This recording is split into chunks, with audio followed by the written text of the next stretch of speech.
Diego contemplaba los tejados de Madrid desde su balcón en Chamberí, sintiendo el aire frío de noviembre en el rostro. Sabía que cada piedra de ese hogar contaba una historia de sacrificio que su suegra se negaba a leer. Bajó la mirada hacia sus manos, marcadas por el polvo de la cantera y el esfuerzo diario, pero firmes y honestas. Aquellas manos habían levantado muros para extraños, pero también habían asegurado el techo que protegía a su esposa Lucía y a la pequeña Alba. Mientras caminaba de regreso al salón, el aroma del café recién hecho llenaba los espacios que él mismo había restaurado con esmero, desde las molduras del techo hasta el suelo de madera que brillaba bajo la tenue luz invernal.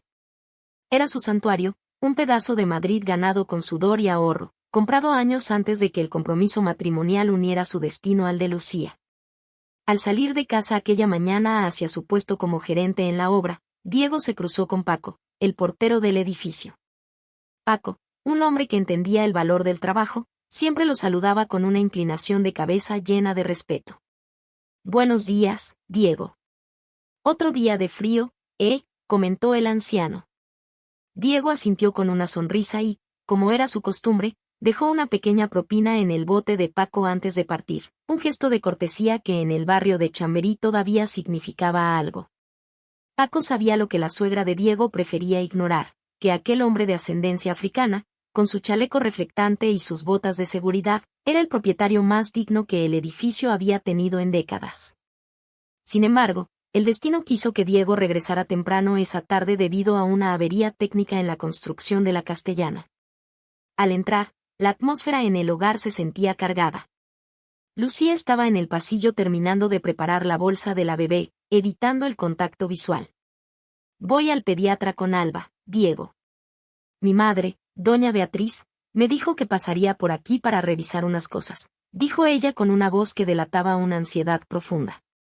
Diego suspiró, recordando los constantes comentarios de doña Beatriz sobre cómo su hija merecía un hombre de estatus y no a alguien que llegara a casa oliendo a cemento y asfalto. «No te preocupes, Lucía. Descansaré un poco antes de que llegue», respondió él, buscando la paz que creía merecer en su propio salón. Se sentó en la cocina con un vaso de agua, disfrutando del silencio momentáneo. Pero la calma se rompió cuando escuchó el giro de una llave en la cerradura principal, una llave que Lucía le había dado a su madre sin consultarlo. La puerta se abrió con un golpe de autoridad. Doña Beatriz entró al salón envuelta en su abrigo de piel, desprendiendo un perfume caro que parecía reclamar cada rincón del departamento como propio. Al ver a Diego sentado en la cocina, su rostro, habitualmente gélido, se transformó en una máscara de indignación absoluta.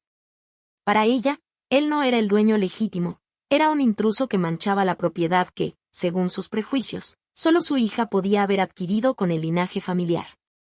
«¿Qué haces tú aquí?», espetó la mujer, con una arrogancia que ignoraba la realidad de los títulos de propiedad guardados en el despacho.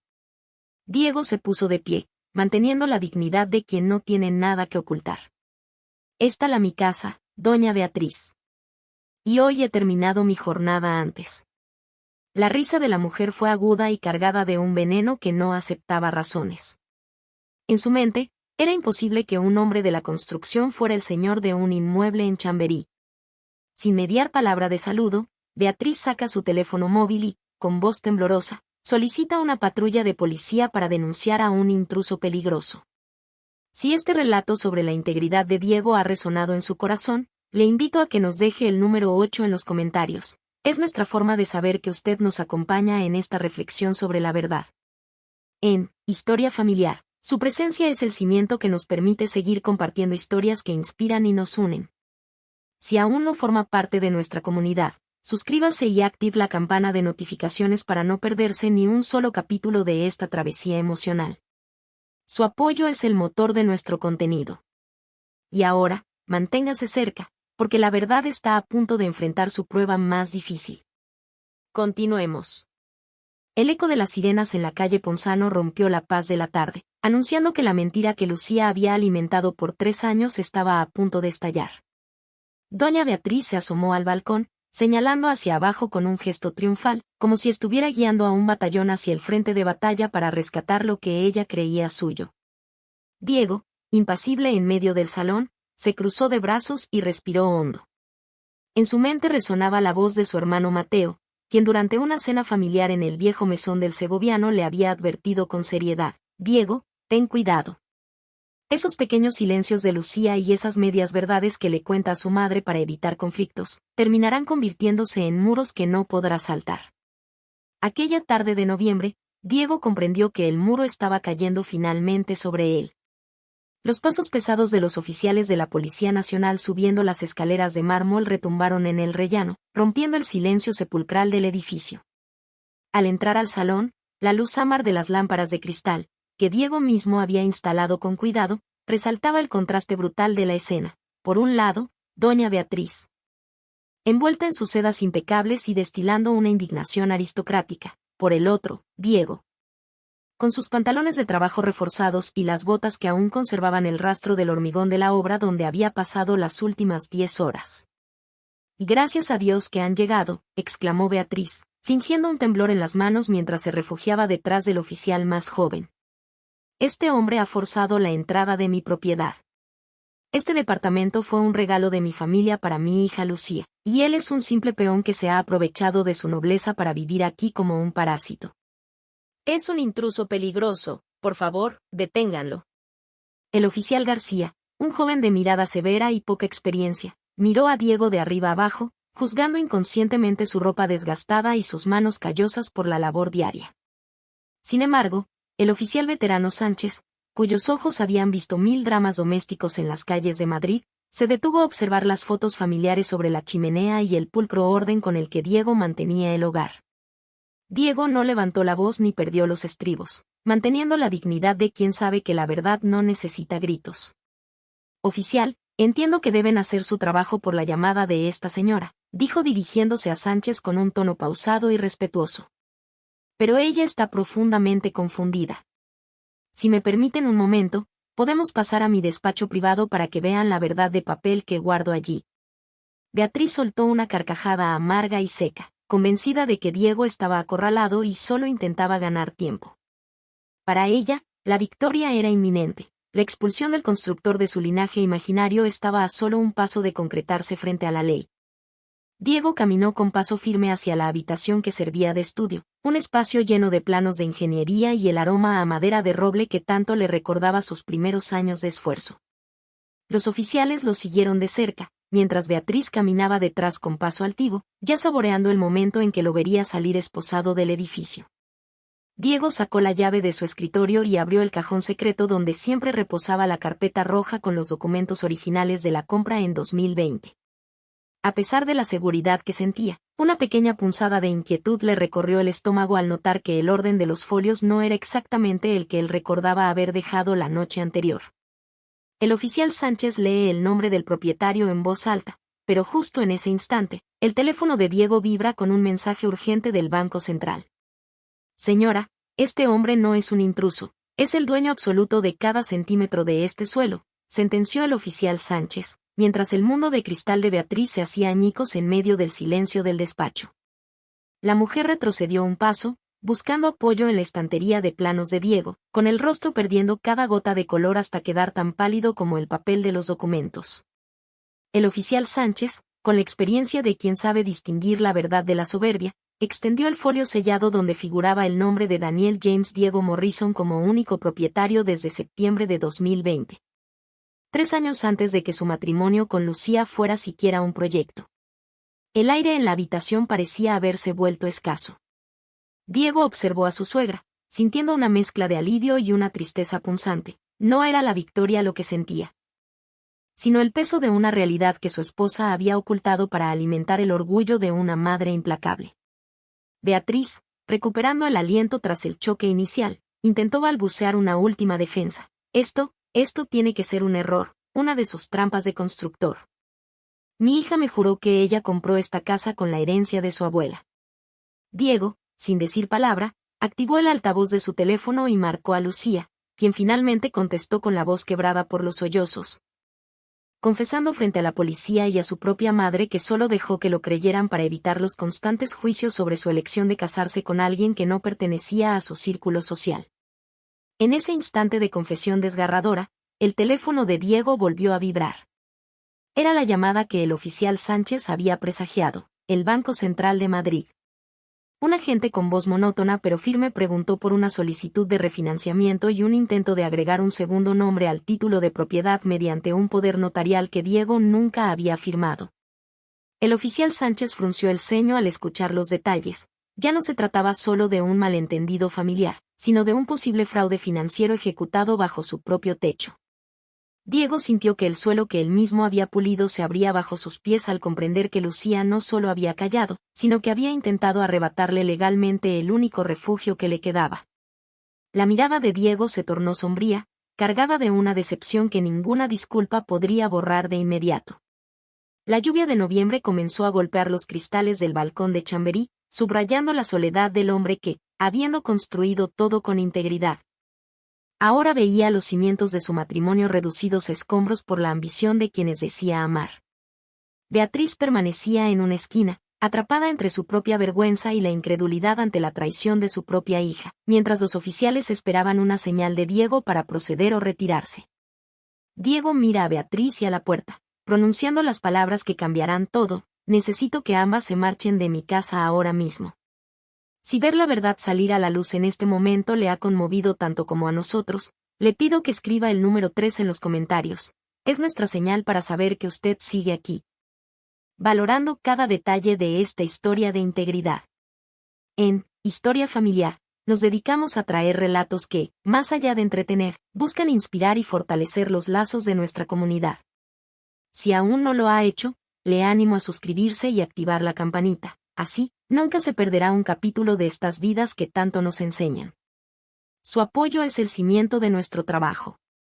Y ahora, respiremos profundo, porque lo que Diego está a punto de descubrir pondrá a prueba su alma. Continuemos. El sonido del teléfono no era solo una notificación bancaria, era el eco de un engaño que Diego jamás imaginó encontrar bajo su propio techo. La vibración persistente sobre la mesa de madera de roble parecía sacudir los cimientos mismos de aquel edificio señorial en Chamberí, mientras la luz del atardecer se filtraba por los balcones, proyectando sombras largas y afiladas que se arrastraban por el salón como testigos mudos de una tragedia familiar. Diego permanecía sentado, con la mirada fija en la carpeta roja que ahora descansaba abierta, revelando la verdad que había permanecido oculta tras 3 años de silencios y sonrisas ensayadas. El silencio que siguió a la partida de la policía era denso, cargado con el aroma amargo de un orgullo que se había desmoronado frente a la evidencia legal. Cuando Lucía entró finalmente por la puerta, traía consigo el cansancio de una jornada que se le había escapado de las manos por completo. Al ver a su madre, doña Beatriz, arrinconada en un sillón orejero con la mirada perdida y el rostro lívido, y a Diego esperándola con una severidad que nunca le había conocido, supo que el tiempo de las excusas había terminado. Diego no esperó a que ella dejara el bolso o se quitara el abrigo.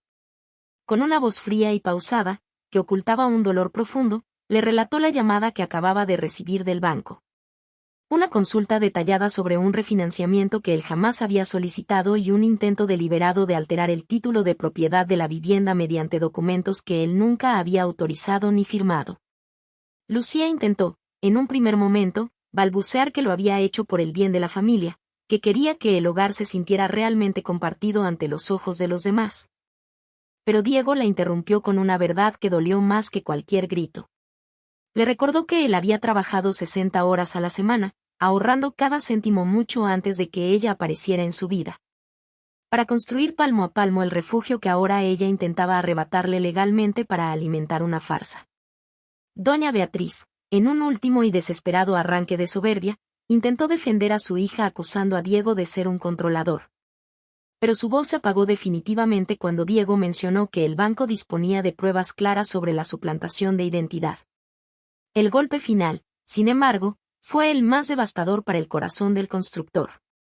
Diego reveló que, en su obsesión por obtener el préstamo y satisfacer los delirios de grandeza y estatus de su madre, Lucía no solo había mentido, sino que había utilizado los ahorros destinados al futuro educativo de la pequeña Alba como garantía para un préstamo privado. La traición ya no era solo contra su esposo y su esfuerzo, sino contra la seguridad de la hija que apenas comenzaba a dar sus primeros pasos en aquel salón. Doña Beatriz se cubrió la boca con horror, dándose cuenta de que su presión constante por las apariencias había empujado a su hija a un abismo de deshonestidad que ahora amenazaba con destruirlo todo. Lucía se desploma en el sofá, ocultando su rostro entre las manos, mientras Diego se pregunta si alguna vez conoció realmente a la mujer con la que se casó. Lucía sostenía a la pequeña Alba contra su pecho mientras escuchaba cómo su madre la llamaba decepción, dándose cuenta de que había vendido su alma por una aprobación que nunca llegaría.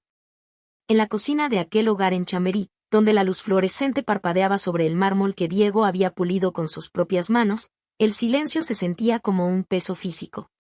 Las fotos de la boda, que antes adornaban la encimera con promesas de felicidad eterna, ahora parecían extrañas, como imágenes de personas que Diego ya no reconocía.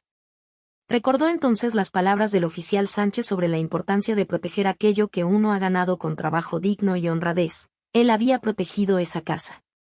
Pero no había podido proteger su corazón del veneno de las apariencias. Doña Beatriz, al verse humillada por la verdad irrebatible de que Diego era el único dueño del inmueble, no buscó el perdón ni mostró arrepentimiento. En su lugar, descargó toda su furia y frustración sobre Lucía, acusándola de haberle mentido sobre su estatus y de haberla dejado en ridículo frente a la policía.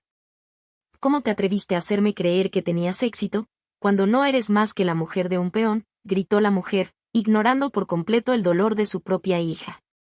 Lucía, con el rostro bañado en lágrimas, solo podía abrazar con más fuerza a la bebé, comprendiendo finalmente que para su madre ella no era más que un trofeo social. Y que su matrimonio había sido el campo de batalla de una guerra que nunca debió librar. A pesar de la profunda traición que acababa de descubrir, de los documentos falsificados y de la confianza rota, Diego dio un paso al frente. No permitió que Beatriz continuara con su ataque verbal. Con una voz firme y cargada de una nobleza que su suegra nunca alcanzaría a comprender, Diego le exigió a Beatriz que se marchara de su casa de inmediato. Él, el hombre de la obra, el que olía a asfalto, se convirtió en el único escudo que Lucía tenía en ese momento, demostrando que su valor como ser humano estaba construido sobre cimientos mucho más sólidos que cualquier apellido o cuenta bancaria. La noche madrileña soplaba con fuerza en el exterior cuando Beatriz salió del departamento, pero antes de irse, lanzó una última estocada, le advirtió a Lucía que no buscara refugio en su casa, pues para ella, una hija mentirosa y fracasada ya no tenía lugar en su vida. Diego, agotado por la batalla emocional, le pidió a Lucía que empacara una maleta pequeña. Necesitaba espacio y silencio para procesar la magnitud del engaño y decidir si quedaba algún resto de verdad sobre el cual reconstruir sus vidas. El contraste entre el frío gélido de la calle y el calor del hogar que él había levantado con tanto sacrificio nunca había sido tan evidente. Diego mira a su esposa llorando en el umbral con la bebé. La justicia dice que debe cerrarle la puerta, pero su corazón de constructor le pide reparar lo que está roto. Un hogar no se sostiene con ladrillos y cemento, sino con la honestidad que permite a una familia mirar al mañana sin el peso de las sombras pasadas. Sentado en el despacho de la doctora Martínez, en el corazón de un Madrid que ya comenzaba a vestirse con los colores ocres del otoño tardío, Diego sentía que por primera vez en semanas podía respirar sin que el pecho le ardiera. Frente a él, Lucía sostenía un folio donde había volcado, con caligrafía temblorosa, cada una de las mentiras que habían servido de cimiento falso a su relación. No era una confesión fácil, era el reconocimiento doloroso de lo que la terapeuta llamó abuso financiero, un intento de control nacido de la inseguridad y la presión externa que casi destruye su matrimonio. Lucía admitió, con voz queda, que su deseo de complacer a doña Beatriz la había llevado a traicionar al hombre que la amaba y a poner en riesgo la estabilidad de su propia hija, Alba. Diego escuchaba en silencio, dejando que las palabras de su esposa llenaran el vacío que antes ocupaban los secretos. Él, un hombre forjado en la dureza de la construcción, sabía que antes de reconstruir un muro, hay que limpiar los escombros hasta llegar a la piedra sólida.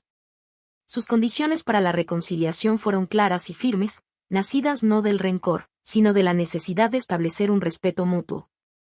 Transparencia absoluta en sus finanzas y un límite innegociable respecto a doña Beatriz. Nuestra casa volverá a ser un refugio cuando demuestres que tu lealtad nos pertenece a nosotros y no a los prejuicios de tu madre, sentenció Diego, con la serenidad de quien ha recuperado su dignidad. Lucía aceptó el desafío, comprendiendo que el perdón no era un destino, sino un camino que debían recorrer juntos, paso a paso, verdad tras verdad. Días después, desde el balcón de su casa en Chamberí, Diego observó a Lucía escribir una última carta dirigida a su madre.